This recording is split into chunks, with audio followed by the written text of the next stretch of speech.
വിഴിഞ്ഞം അന്താരാഷ്ട്ര തുറമുഖം നാളെ പ്രധാനമന്ത്രി നരേന്ദ്രമോദി രാജ്യത്തിന് സമർപ്പിക്കാനിരിക്കെ വിഴിഞ്ഞത്ത് ബോംബ് ഭീഷണി.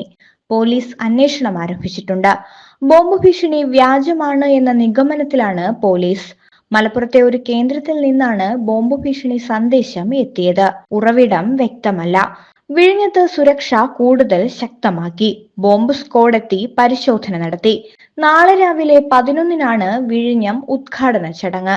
ആന്ധ്രാപ്രദേശിലെ സന്ദർശനം പൂർത്തിയാക്കി ഇന്ന് വൈകിട്ട് തന്നെ മോദി തലസ്ഥാനത്തെത്തും. രാജ്ഭവനിൽ തങ്ങും.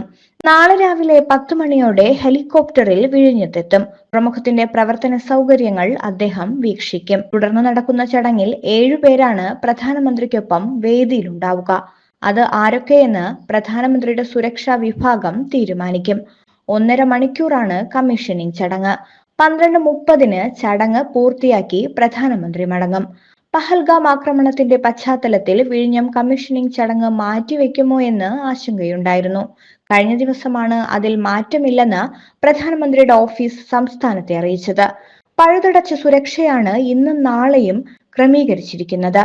ഇന്നലെ സുരക്ഷാ ട്രയൽ നടന്നു. ഇന്നും സുരക്ഷാ ട്രയൽ ഉണ്ടാവും. ഇന്നും നാളെയും തലസ്ഥാനത്തും അനുബന്ധ റോഡുകളിലും ഗതാഗത നിയന്ത്രണം ഏർപ്പെടുത്തിയിട്ടുണ്ട്.